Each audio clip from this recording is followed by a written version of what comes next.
저는 매 주말마다 발간되는 신간 서적 안내 기사를 좀 즐겨 읽는 편입니다. 여기저기 이제 신간에 대한 정보를 알고 싶어서 이제 뒤지는데요. 보니까 지난주에 나온 신간 서적 안내 글에 이런 내용이 있었습니다. 요즘 작은 교회에서 목사님 면접 치를 때 먼저 보는 3가지가 있답니다. 첫째는 일종 운전 면허, 둘째는 악기 다루는 재주, 그리고 마지막으로 노래 실력. 성경이나 설교보다 멀리까지 돌아다니며 사람의 마음을 휘어잡는 재능이 더 중요하다는 거죠. 물론 모든 교회가 그런 것은 아니겠지만 지금 시대의 한 단면이라는 생각이 들었습니다. 이게 어떤 맥락에서 나온 얘기인가 하면 그 다음 보십시오. 책 시장에서도 예능이 우선이라고 했습니다. 인문학 열풍이지만 인문학자가 아니라 예능 인문학자가 득세하는, 연기자라는 스타 강사 몇 명의 이름이 연관 검색어처럼 떠오르는군요. 유능한 사람을 좋아합니다. 하지만 중요한 것과 덜 중요한 것의 순서가 바뀌지 않았으면 좋겠습니다. 본말이 전도되지 않은 유능이랄까요? 어떤 맥락인지 아시겠죠? 물론 글 쓴 분이요. 저는 작은 교회 상황이 정말 교역자들이 차량 운전을 위시해가지고 이것저것 푹 치고 장구 치고 다 하지 않으면 안 되는 너무나 어렵고 열악한 상황이라는 것을 몰랐기 때문에 이런 잘못된 인용을 했다고 저는 그렇게 생각이 되지만, 근데 이제 말하고 싶어 하는 바가 너무 와닿는 거예요. 중요한 것과 덜 중요한 것의 순서가 바뀌지 않으면 좋겠습니다. 또 본말이 전도되지 않는 유능이면 좋겠습니다. 이 글을 보는데 마태복음 23장 23절 말씀이 떠오르는 겁니다. 화 있을진저 외식하는 서기관들과 바리새인들이여, 너희가 박하와 회향과 근처의 11조는 들이되 율법에 더 중한 바 정의와 긍휼과 믿음은 버렸도다. 그러나 이것도 행하고 저것도 버리지 말아야 할지니라. 저는 이것도 행하고 저것도 버리지 말아야 할지니라. 우리의 행함도 나타나야 되고 그 행함의 근원적인 근본 정신, 이것도 잃지 말아야 할지니라. 이 말씀이 왜 나왔는가 하면은요, 사실 그 당시 서기관들과 바리새인들의 행위 그 자체는 대단하고 놀라운 거예요. 신명기 14장 22절 23절에 보니까요, 너는 마땅히 매년 토지 소산의 11조를 드릴 것이며 내 하나님 여호와 앞 곧 여호와께서 그의 이름을 두시려고 택하신 곳에서 내 곡식과 포도주와 기름의 11조를 먹이며, 하나님은 여기서 지금 곡식과 포도주와 기름의 11조를 드려야 한다고 그렇게 가르치시는데, 그 당시 서기관과 바리새인들은 거기다 한술 더 떠가지고 너희가 박하와 회향과 근처의 11조는 드리되, 여기 나오는 박하와 회향과 근처는 양념의 종류들을 열거해 놓은 거거든요. 뭘 의미합니까? 하나님은 곡식과 포도주와 기름을 하나님께 드려야 한다 그랬더니 거기다가 한술 더 떠가지고 더 세밀한 양념에까지 그 말씀을 적용해서 지켰다는 거예요. 그 행위는 대단한데요. 왜 예수님께 꾸지람을 듣고 있나? 그들의 문제가 뭐냐? 자, 마태복음 23장 23절을 다시 보십시오. 화 있을진저 외식하는 서기관들과 바리새인들이여, 너희가 곡식과 포도주와 기름의 11조뿐만 아니라 박하와 회향과 근처의 11조까지 들이되, 근데 이게 왜 문제가 되느냐? 불행하게도 율법에 더 중한 바 정의와 긍휼과 믿음은 버렸도다. 행위는 어마어마한데 그 행위가 가능하도록 하는 근본 정신, 그걸 지금 정의와 긍휼과 믿음으로 표현하고 있는데요, 그 근본 정신은 잃어버렸다는 겁니다. 우리가 오래 예수를 믿으면 참 닮아가기 쉬운 모습이 좀 이런 것 같아요. 저도 이런 점에서 좀 반성할 것이 하나 있는데요, 교회를 개척하고 제가 마음에 소원을 두고 기도 제목으로 삼았던 성경 구절들이 좀 있는데요, 그 중에 하나가 오늘 본문 마태복음 9장 35절입니다.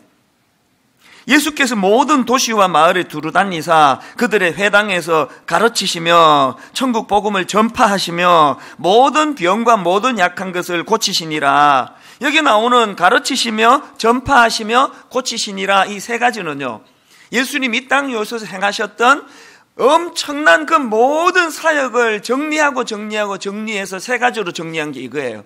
예수님이 하신 모든 사역이 세 가지 안에 다 들어가거든요. 가르치시고 전파하시고 고치시더라. 제가 교회를 개척하고 어른 목회도 해본 적이 없는 제가, 또 어리버리한 나이도 그때는 이제 42살, 또 경험도 없고 어리버리하고 이런 제가 이제 교회를 하니까 얼마나 두려운 게 많고 염려가 많았겠습니까?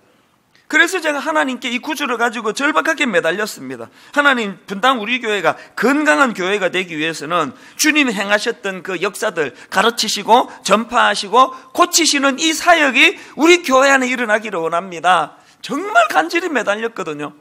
근데 뭐가 문제인지 아십니까? 저는 35절만 구했는데요, 사실은 36절과 35절은 떼면은 안 되는 구절입니다. 자, 36절을 보시겠습니까? 무리를 보시고 불쌍히 여기시니 이는 그들이 목자 없는 양과 같이 고생하며 기진함이니라. 그러니까 35절에 나오는 주님의 가르치시고 전파하시고 고치시던 그 사역이 어디서부터 출발된 건가? 어느 정신에서 출발됐던가?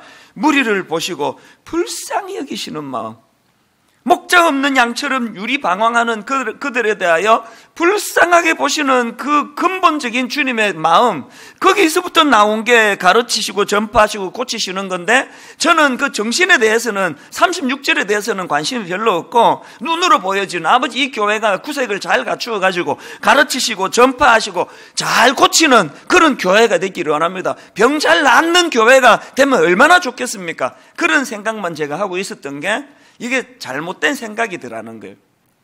한참 제가 시간이 지나고 제가 철이 들면서 내가 정말 바리새인처럼 치우치는 기도를 했구나, 이거를 깨닫고 나서는요, 요즘에는 35절은 차라리 잘 구하지 않습니다. 오히려 그 근본 정신이 36절, 무리를 보시고 불쌍히 여기시니, 이걸 참 많이 구해요. 그랬더니 제 삶에 근본적으로 놀라운 변화가 일어났습니다. 이건 나는 엄청난 변화라고 생각하는데요. 이런 면에서 저는 분당 우리 교회 그 초창기 부교역자들 생각하면 참 미안해요. 그때는 그냥 가르치시고 전파하시고 고치시느라 여기에 그냥 온 마음을 다 열정적으로 쏟아가지고 하다가 보니까요, 그때는 내 중심이 정말 하나님, 저는 녹슬어 없어지기보다 따라서 없어지기를 원합니다. 내 마음이 진짜 소원이었습니다. 설교 시간에 이것도 자주 이야기했습니다. 아버지, 나는 100살 그러는데요, 오래 살고 싶은 마음 없습니다. 살아가다가 인생을 바치기 원합니다. 녹슬어 없어지기보다 따라서 없어지겠습니다. 그러면서 다른 게 보여질 정도로 그렇게 열심히 달려갔거든요.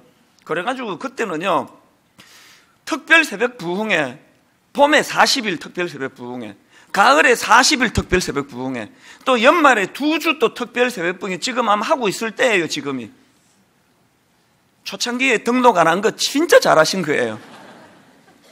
정신없이 밀어붙이고 저도 40일 특별 새벽 부흥회 할 동안에는 여기 설교 준비하고 집으로 가서 씻지도 않았습니다. 성도들이 이렇게 새벽에 나와 기도하고 회사로 바로 가는데 목사가 집에 가서 씻고 그러면 되겠냐 그래서 여기서 제가 하루를 그대로 보내고, 그렇게 가슴이 불타오를 때니까요, 그런 눈으로 후교역자들을 보니까 답답해 죽겠는 거예요. 그럼 먹을 거 다 먹고 쉴 거 다 쉬고 언제 일하느냐고. 화요일 날 교역자 회의 때마다 얼마나 내가 화도 잘 내고 그냥 교역자들이 그 시간에 한 말도 못하고 그냥 땅만 쳐다보고 이런 때가 여러 번 있었습니다. 지금은 제가요, 불쌍히 여기사 이걸 구했더니 제가 그렇게 태도가 달라졌습니다. 교역자 회의하든 또 한 번씩 제가 교역자들 만나면 하는 말이 좀 쉬어가며 해라, 쉬어가며. 집에 들어가. 그 애들도 지금 봐야지 왜 그러느냐고. 사람이 쓸 수 있는 에너지가 100이라면 그 100 다 쓰면 안 된다. 한 80, 90 그렇게 아껴가면서 써야 된다. 요즘은 내 태도가 달라졌습니다. 그러다가 보니까 초창기 때 교육자들한테는 되게 미안해요. 그때는 뭐 100이면 100 다 써야지. 이거 쓰고 죽자. 이런 분위기였거든요. 그게 아주 잘못됐더라고요. 요즘 제가 우리 교육자들을 보면서 그렇게 그냥 냉정하게 닥달하고 몰아붙이지 않아도요, 만날 때마다 쉬어라 그러고 그런다고 해서 이게 그렇게 하는 교육자 없습니다. 여러분, 우리가 35절에서의 이 기능도 중요하지만 36절에서의 근본 정신, 이 불쌍히 여기사. 그래서 저는 오늘 이 36절에 나오는 불쌍히 여기사라는 말씀을 중심으로 해서 이제 우리가 회복해야 될 한 세 가지를 좀 나누고 싶은데요. 여러분, 첫째로 회복해야 될 게 하나 있습니다. 그게 뭐냐? 예수님의 긍휼하심을 회복하셔야 됩니다. 36절을 다시 보십시오. 무리를 보시고 불쌍히 여기시니 이는 그들이 목자 없는 양과 같이 고생하며 기진함이라. 교회가요, 이 긍휼을 잃어버리면 다 잃는 거예요. 이 긍휼이 없는, 순장님이 좀 어려운 미숙한 부분이 좀 있으시다. 그때 그 순장님을 향하여 그 긍휼한 마음이 없으면 그 다락방이 어떻게 되겠습니까? 그 어떤 순원이 좀 연약한 부분이 있어요. 그 분위기를 자꾸 흐르게 만들어요. 그러면 그 순원에 대한 주님의 이 불쌍히 여기시니의 마음이 없다면 그 다락방이 어떻게 되겠냐고요. 이 불쌍히 여기사의 긍휼이 없는 교회는 생각만 해도 끔찍해요. 그런데 여러분이 36절을 다시 한번 보시겠습니까? 여기 보니까요, 예수님의 불쌍히 여기사라는 말씀 앞에 무리를 보시고라는 그 말씀이 하나 더 나와 있네요. 사람은요, 뭘 보느냐가 그 사람의 그 관심사 아닙니까? 배가 고프면 막 온 동네 식당밖에 안 보입니다. 배가 아프면 온 동네 병원밖에 안 보여요. 내 눈이 가는 그게 내 관심사예요. 설교를 하는데 그저 예쁘고 옷 잘 입고 세련돼 보이는 사람에게만 눈이 가면 그게 내 관심사예요. 설교를 하다 보면 뭔가 기운이 빠져 있고 좀 우울해 보이고 마음이 이렇게 얼굴에 수심이 가득한 분들이 그게 자꾸 보여지면 그게 또 제 관심사예요. 근데 오늘 예배 때는 다 우울해 보여가지고 추워서 그런가? 여러분이 눈길이 가는 그게 여러분의 관심사고 그게 여러분이에요. 그게 예수님은요, 어디에 관심을 가지고 주로 보시느냐? 자, 마태복음 14장 13절 14절입니다. 예수께서 들으시고 배를 타고 떠나사 따로 빈 들에 가시니 무리가 듣고 여러 고을로부터 걸어서 따라간지라. 예수께서 나오사 큰 무리를 보시고, 무리가 엄청 많습니다. 큰 무리를 보시고 불쌍히 여기사, 그 다음 보세요. 그 중에 있는 병자를 고쳐주시니라. 예수님이 지금 누구를 주목한 겁니까? 그 중에 있는 큰 무리들 중에 그 중에 있는 병자를 주목하셨기 때문에 그들을 고쳐주시는 결과가 나온 거 아닙니까? 누가복음 10장에 나오는 선한 사마리아인 이야기도 마찬가지예요. 어떤 사람이 강도를 만나가지고 다 죽게 돼가지고 길거리에 지금 던져져 있습니다. 중상을 입고 있는 것 같아요. 근데 그걸 본 제사장도 그냥 지나가고 레위인도 그냥 지나갔는데, 사마리아 사람은 그 길거리에 버려진 강도 만난 사람을 치료해주고 돌보고 정성을 다해주더라, 그런 얘기거든요. 여러분, 이 내용을 닮은 이 세 사람에 대한 그 공통점과 차이점을 한번 찾아보시겠습니까? 공통점은요, 누가복음 10장 31절에 보니까 제사장이 나오네요. 마침 한 제사장이 그 길로 내려가다가 그를 보고 봤습니다. 그를 보고 피하여 지나가고, 그 다음에 또 레위인이 나옵니다. 32절. 또 이와 같이 한 레위인도 그곳에 이르러 그를 보고 또 봤습니다. 피하여 지나가되, 그 다음에 이제 다른 행동을 보여준 사마리아인에게는 앞에 두 사람과의 공통점도 있고 차이점이 있는데, 자 보십시오. 33절. 어떤 사마리아 사람은 여행하는 중 거기 이르러 그를 보고, 그 다음에 불쌍히 여겨. 공통점은 세 사람 다 본 거예요.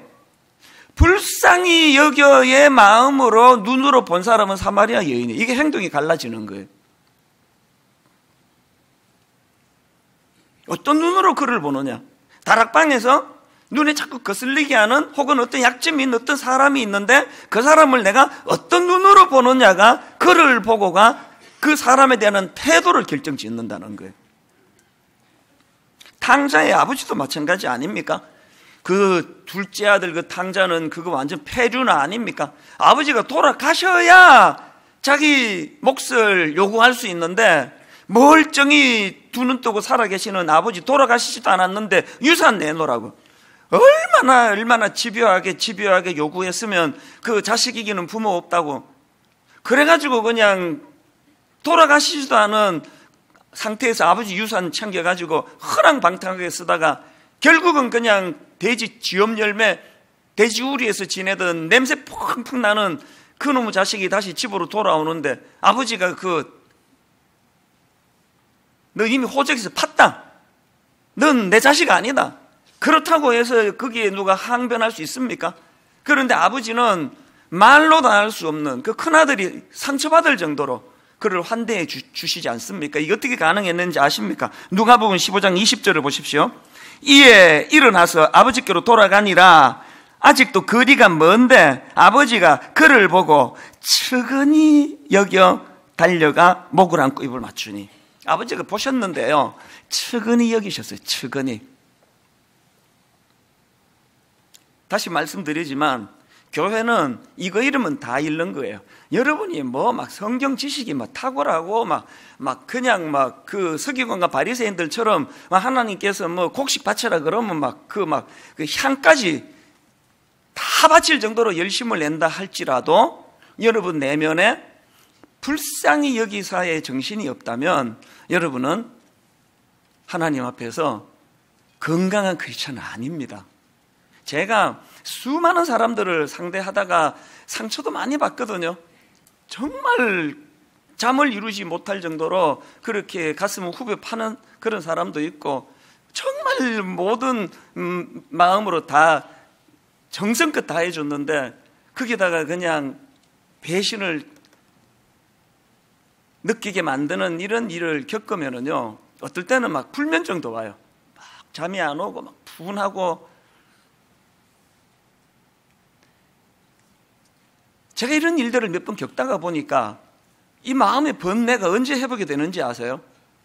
누가 그 사람 얘기를 해주는데 너무너무 상처가 많고 어릴 때부터 그런 아픔을 많이 겪어서 이런 일이 있더라. 그 얘기가 딱 들어오면은요, 바로 용서가 돼요. 그래서 제가 깨달은 게요, 상대방을 불쌍히 여기면 다 해결이 돼요. 바로 그날 밤부터 잠 잘 오게 되는 거 아닙니까? 가정도 마찬가지예요. 여러분 가정 회복은요, 그렇게 미숙한 남편이나 아내가 나이 들어가지고 성숙해져서 가정 회복되는 거 아닙니다. 가정 회복은요, 사람은 그렇게 잘 바뀌는 거 아닙니다. 결혼하고 딱 한 달 살아보면 그게 죽을 때까지 그 사람 모습 아닙니까? 사람 안 바뀝니다. 가정의 평화가 언제 일어나는지 아세요? 그 미숙하고 연약한 상대방에 대하여 화가 나고 분노가 생기던 내가 믿음이 들어오고 성숙해져서 그 상대방이 불쌍해지면 그때부터 가정 회복이 일어나는 거거든요. 꼭 이렇게 설교하면은 내가 우리 아내를 불쌍히 여겨야 되는데 우리 마누라가 이 설교를 잘 듣겠지? 이렇게 하는 것 자체가 그게 미숙한 사람이에요. 그게. 그런 사람을 긍휼히 여겨주시기를 바랍니다. 두 번째로요, 또 회복해야 될 게 하나 있는데요, 우리가 추구하는 긍휼은 행함으로 연결되는 긍휼이어야 된다는 겁니다. 존 스토튼 목사님이 누가 나의 이웃인가라는 그 소책자를 썼는데 거기에 이런 표현을 했습니다. 자, 들어보세요. 예수님의 긍휼하심이 말로만 그쳐버린 적은 결코 없었다. 그것은 행동으로 표현되었다. 그는 보셨으며 느끼셨으며 행동하셨다. 행동은 눈에서 마음으로, 마음에서 손으로 이어진다. 여러분, 행동은 눈에서 마음으로 연결이 되고 마음에서 손으로 이어진대. 이게 예수님의 긍휼하심의 특징이래요. 이게 왜 의미가 있느냐? 여러분, 오늘 본문이 배경이 마태복음 9장이지 않습니까? 근데 이 앞에 내용을 쭉 보면은요, 마태복음 7장까지 예수님이 산상수훈, 산으로 가셔서 주옥 같은 말씀을 전하십니다. 누가 네 오른뺨을 치고도 왼뺨도 돌려대라. 이게 다 산상수훈이거든요. 누가 너를 고발해서 속옷을 뺏으려고 하거든 겉옷까지 가지게 해라. 이게 산상수훈이에요. 누가 억지로 오리를 가게 하거든 미금력까지 가져라. 이게 산상수훈이거든요. 이 아재 개그가 통하는 유일한 데가 분당우리 강단이에요. 설마 이거 웃으랴? 그러면서 했더니 통하네요. 누가 오리까지 가달라 그러면 심리까지 가겠다. 이게 다 산상수훈이에요. 이게 다 이론이잖아요, 이론.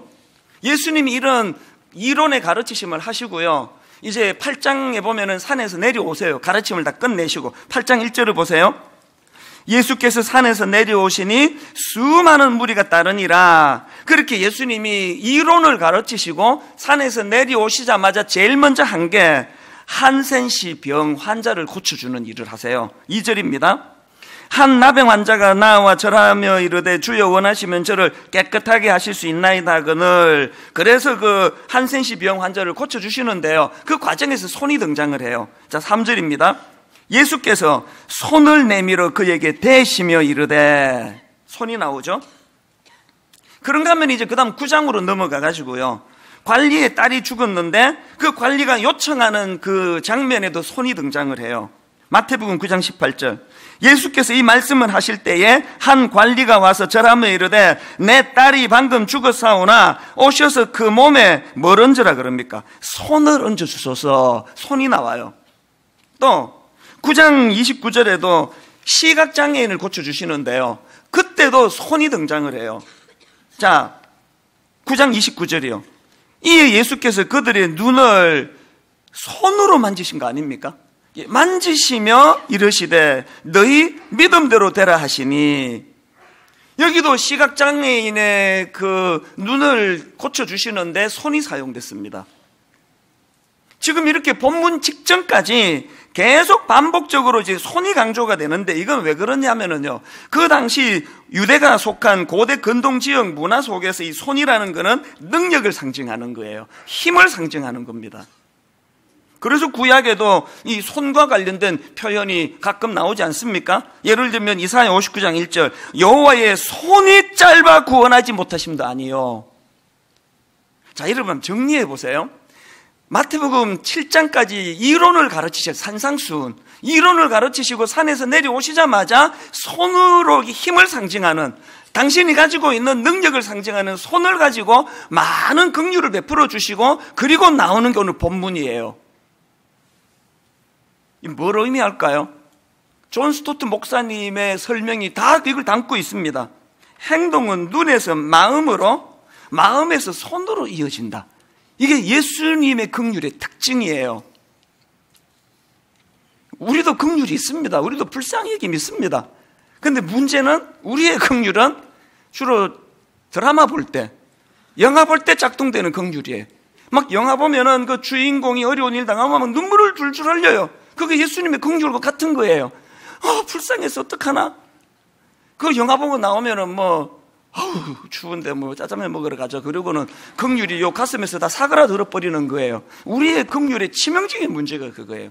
예수님의 긍휼은 가슴으로 시작한 것이 반드시 내 능력을 상징하는 손으로 연결된다는 사실이에요. 여러분, 손으로 연결되지 않는 그 어떤 긍휼도 그거는 다 사입이에요. 그건 감성적인 거예요. 그건 드라마 볼 때 흘리는 눈물과 같이 나약하고 힘이 없는 거예요. 여러분은 여러분에게 있는 불쌍히 여기사가 어떤 여러분의 가지고 있는 어떤 그 능력과 힘을 가지고 그 이웃을 구체적으로 섬기는 것으로 연결을 시키고 있습니까? 마지막 세 번째로 우리가 회복해야 될 긍휼이 하나 더 있는데요, 우리가 추구해야 되는 긍휼은요, 예수님의 십자가에서 출발한 긍휼이어야 한다는 사실이에요. 그 근원이 십자가여야 해요. 자, 요한일서 3장 16절을 보십시오. 그가 우리를 위하여 목숨을 버리셨으니, 여기서도 지금 우리 예수님의 우리를 향하신 긍휼하심이 가슴에서부터 손으로 나오신 거예요. 아이고 자식들 불쌍하네, 그리고 끝낸 게 아니라 십자가라고 하는 구체적인 희생과 헌신의 자리로 나아가셔서 우리를 구원해 주셨기 때문에 첫 출발을 요한일서 3장 16절 다시 한번 보세요. 그가 우리를 위하여 목숨을 버리셨으니 우리가 이로써 사랑을 알고 우리도 형제를 위하여 목숨을 버리는 것이 마땅하니라. 형제를 위하여 목숨을 버린다는 게 지금 뭘 과장하고 그 과장법을 구사하고 있는지 아시잖아요. 여러분, 우리 안에서 나오는 어떤 희생과 어떤 긍휼도 선행되는 그가 우리를 위하여 목숨을 버리셨으니에 대한 감격으로부터 시작이 돼야 된다는 사실이에요. 왜 교회에서 그 김 집사님이 그렇게 열심히 봉사하다가 금방 시험에 빠지는지 아세요? 그 사람은 이 봉사를 지금 선불로 생각해요. 내가 좋은 사람이기 때문에 내가 선불로 이렇게 봉사를 하겠다. 한 6개월 했더니 아무도 알아주는 사람이 없어. 그러니까 화가 나는 거예요. 부부간에 싸우는 게 다 그거 아닙니까? 여러분이 행하는 그 작은 뭐 어떤 배려 전부 다 선불로 생각해. 그게 한 일주일 지나면 화가 나는 거예요. 난 지한테 이만큼 해줬는데 왜 이 사람은 나한테 돌아오는 게 없어? 선불로 생각하기 때문에 100% 상처예요. 여러분, 우리의 긍휼이 후불, 그리스도의 십자가 사랑에서부터 그 벅찬 감격으로 빚 갚는 마음으로 긍휼을 베풀면요, 상처받을 거 없습니다. 그래서 저는 그 노래 지난번에도 말씀드렸지만 바램은 죄가 될 테니까, 시간 많을 때는 처음부터 끝까지 다 부르고요, 시간 없을 때 요것만 불러요. 바램은 죄가 될 테니까, 내가 내 아내에게 바라는 그 모든 건 다 죄예요. 그 존재 하나로 충분할 뿐만 아니라 후불, 내가 먼저 자격 없는 저에게 베풀어 주신 주님의 긍휼로 내가 이렇게 사랑굿이라고 사는 이 감격이 넘쳐서 내 아내에게 긍휼을 베풀면 그 후불이에요. 후불인데 무슨 상처가 있습니까? 우리 끝에만 같이 한번 불러보실래요? 바램은 죄가 될 테니까, 계속 되뇌이세요. 섭섭병이 올 때마다 이걸로 막으셔야 돼요. 바람은 죄가 돼. 바람은 죄가 돼. 바라는 거 없어. 바람은 죄가 돼. 나는 후불이야 이거. 빚 갚는데 뭘 바래? 빚 갚는데 끝이지. 저희 교회에서 운영하는 한마음 장애인 복지관에서 제가 참 따뜻한 이야기를 들었는데요. 그 장애인들이 제일 힘든 게 치과 치료래요. 이 발달 장애인들이 이제 이 치과 기계 보고 이러면은 막 굉장히 공포스러워 한대요. 그래서 이제 이 장애인을 데리고 치과 한번 가면 이게 뭐 그냥 뭐 보통 일이 아니래요. 어떤 병원은 안 받아주는 데도 있대요. 너무 힘들다고. 그 내용을 알고요, 치과 의사 7분이 한마음 복지관에 가가지고 매 화요일하고 주일 오후를 그렇게 무료 치과 봉사를 한 거예요. 제가 놀랐던 건요, 이 일을 7년 동안 계속하고 계시대요. 더 놀랐던 건 그렇게 진료한 장애인들이 총 4,000명이 넘는데요. 여러분, 막 가슴이 뜨거워져가지고 뭐 한 6개월, 이것도 엄청 긴 겁니다. 내 병원도 지금 바빠 죽겠는데 화요일 날 시간을 내고 주일 오후에 쉬어야 되는데 이게 뭐 돈이 나오는 것도 아니고, 이거 후불 정신이 아니고는요, 이거 못하는 일이에요. 오늘은 이웃사랑의 주일입니다. 이웃사랑의 주일은 우리 교회에서 운영하는 두 기둥, 복지재단하고 바깥에서 하고 있는 교회 안에서 하는 이웃사랑부하고 이웃사랑분과, 이 두 기둥을 이제 소개해드리고 또 그 정신을 잘 이어가자는 취지로 그렇게 이웃사랑의 주일로 드리는데요. 제가 그 담당자들한테 각각 그 복지재단하고 이웃사랑분과 현황을 좀 보고해달라 그랬더니요, 참 마음이 좋았습니다. 지금 우리 교회 복지재단에서 섬기는 봉사자들이 무려 1,000여 명 정도가 된대요. 그중에 한마음 장애인 복지관의 경우 하루 평균 이용자가 한 2,200~300명이 되니까 이게 얼마나 엄청난 규모입니까? 그걸 다 소화해내고 있는 거예요. 그 외에도 우리 주간보호센터, 한마음 어린이집, 태평지역아동센터, 아이들 무료 과외를 돕는 에듀투게더, 아이들 음악과 악기를 돕는 컬처투게더, 경제적으로 어려운 애들 자기 돈 들여가면 악기 사가면서 그렇게 지금 봉사를 하고 있거든요. 그런가 하면은 그 복지재단 말고도 교회 안에 있는 이웃사랑 분과에서도요, 총 6개 부서 20개 팀이나 있는데요. 제가 이걸 읽어드리는 이유는 여러분이 딱 마음에 꽂히는 어떤 부서가 있으면 바로 자원하시라는 의미예요. 노인 성김부, 청소년 성김부, 노숙인 조식팀, 호스피스팀, 장애우 성김팀, 도배팀, 이미용팀, 반찬조리와 전달팀, 복지관 봉사팀, 월드비전팀, 이런 여러 분야에서 지금 한 340명 봉사자들이 섬기고 계시는데요. 여러분 나누어드린 브로셔를 보시면서든지 하나 딱 택하셔가지고 여러분이 섬기시면 그때부터 이제 후불, 십자가 은혜를 되갚는 일이 시작되는 거 아닙니까? 원래 이거 6월 달에 하던 걸 왜 12월로 끌고 왔느냐 하면 이게 바로 크리스마스 정신과 연결되기 때문이에요. 지난주 보여드렸던 크리스마스 리본 로고를 한 번 더 화면으로 보시기 바랍니다. 크리스마스 리본, 뭐가 우리가 거듭나야 됩니까? 뭐가 다시 태어나야 됩니까? 안과 밖이라 그랬죠. 우리 내면 세계와 외부의 섬김으로 나누는데 이번 크리스마스 리본, 우리 내면 세계가 어떻게 거듭나야 됩니까? 지난주 말씀드렸던 것처럼 빼앗긴 신뢰를 되찾는 크리스마스 리본 돼야 되고요. 오늘은 우리 내면에서 뭘 되찾아야 됩니까? 예수님의 마음, 예수님의 긍휼의 마음을 되찾는 크리스마스 리본. 그래서 이 내면이 되살아나야 되고요. 그런가 하면은 외부적으로 계속 여러분들에게 간주로 나누어 드리는, 또 홈페이지에 올려드리는 많은 섬김들을 행하셔야 됩니다. 지난주 보여드린 크리스마스 리본 배지 한 번만 더 보여주시겠습니까? 이 견물생심 작전인데요. 이 리본 팀에서 의논도 안 하고 막 열정이 넘쳐가지고 지난주에 배지 4,000개를 만들었다는 거예요. 이 추운데 또 우리는 또 일주일에 한 번씩 만나는데 이 4,000개, 그것도 예배 끝나자 잠깐 이거 판매하는데 이걸 어떻게 다 팔겠다고 4,000개씩이나 했냐고 막 속은 부글부글 끓었는데 불쌍히 여기 사 그러면서 뭐 그럴 수도 있지. 그러면 제가 고민을 하다가 지난주에 썼던 작전이 견물생심 작전 화면으로 보여줬더니 막 예상을 빗나가고요. 막 완전히 막 삽시간에 저게 다 팔려가지고 4부 시작하면서 다 팔려가지고 5부에는 이제 내놓지도 못했습니다. 너무너무 기뻤는데 그랬더니 이 팀이 또 고무를 받아가지고 그저께 이야기하는데 또 4,000개를 주문했대요. 또 앞이 캄캄했지만 또다시 견물생심 작전을 폈더니 놀랍게도 아까 2부까지 목사님 막 겁나게 팔립니다. 지금 저 배지를 팔아가지고 그 수익금을 가지고 여러분 이 성남시에 있는 용역 환경미화원들 겨울 용품을 선물하려고 그래요. 가치 있는 거 아닙니까? 그리고 수익금만을 위해서 저거 파는 게 아니에요. 배지로 달고 다니시고 가방에 붙이시고 리본의 정신을 살리자는 거예요.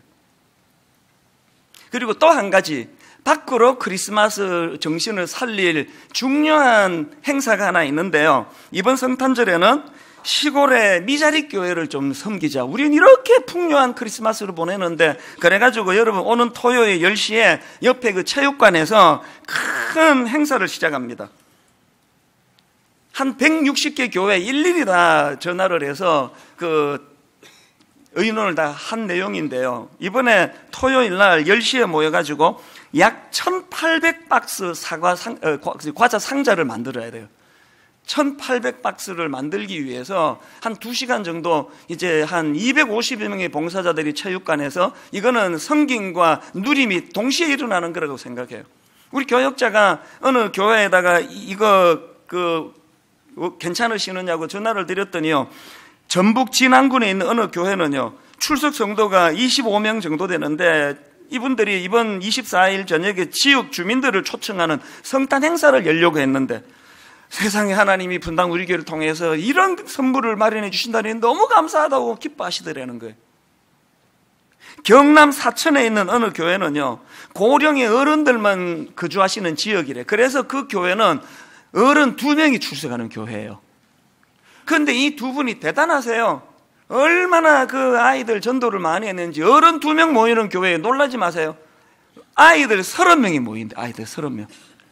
거기에 전화로 확인했더니 얼마나 기뻐하시는지, 이 아이들과 함께 성탄 기쁨을 잘 나누고 싶었는데 너무 감사하다고. 오늘 토요일 10시에, 나는 그 믿음이 있는 사람이기 때문에 250명 이거 예고 신청 안 하고 받으면 막 너무 많이 오실까봐 이제 인터넷으로 미리 신청한 사람만 선착순으로 250명을 자르려 생각합니다. 3부 예배가 끝나면 250명이 다 찰 줄로 믿습니다. 아멘은 조그맣고 그저 웃지요.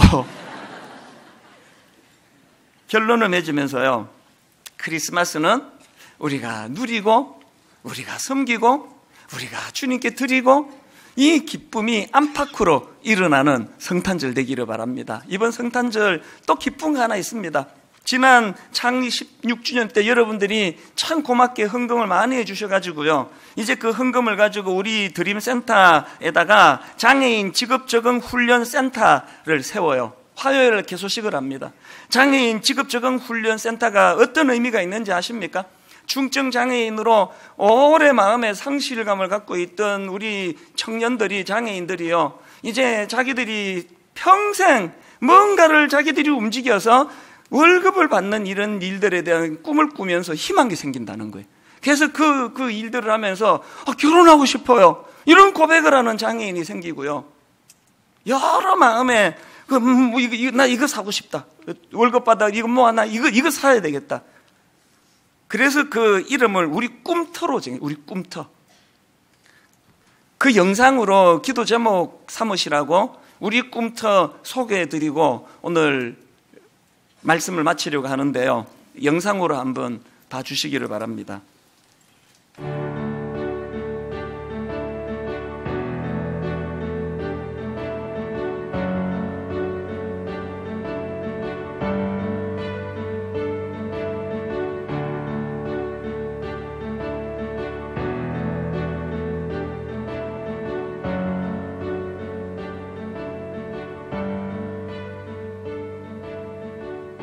직업 능력이 극히 낮은 장애인에게 기초작업 능력을 습득시키고 훈련을 통해 장애인분들이 일할 수 있는 곳으로 나아갈 수 있도록 돕는 역할을 합니다. 하지만 대부분의 발달장애인들은 이런 기회조차 가질 수 없는 것이 현실입니다. 우리 꿈터는 직업 능력이 현저히 낮은 성인 발달 장애인에게도 직업 적응 훈련의 기회를 제공하는 곳입니다.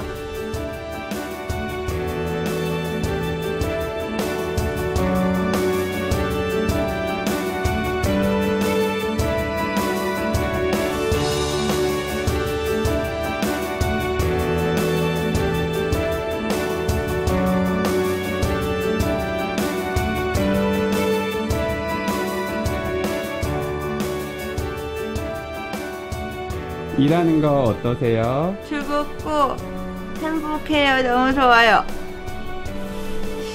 친구들과 일하는 거 좋아요. 행복해요.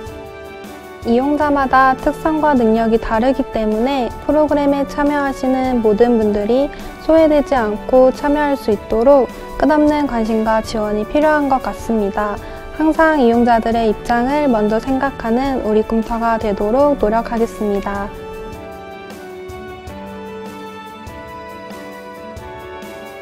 우리 꿈터 화이팅!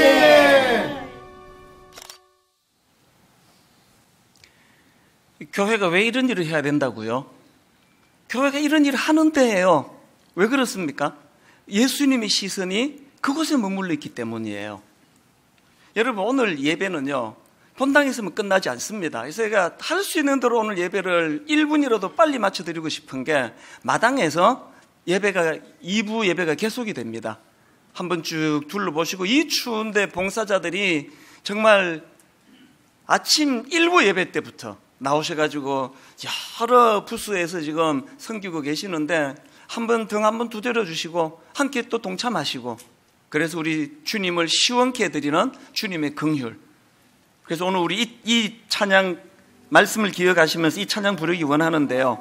내 마음에 주를 향한 사랑이 나의 말엔 주가 주신 진리로 나의 눈에 주의 눈물 채워주소서. 행함이 있는 긍휼, 가슴에서 시작한 긍휼이 손으로 연결되는 긍휼, 또 십자가로부터 출발되는 그 긍휼, 이 긍휼이 회복되기를 바라면서 우리 함께 이 찬양 부르기 원합니다. 우리 이렇게 찬양합니다. 내 마음에 주를 향한 사랑이 나의 말엔 주가 주신 진리로 나의 눈에 주의 눈물 채워주소서. 내 마음의 긍휼이 입술과 손으로 번져나갑니다.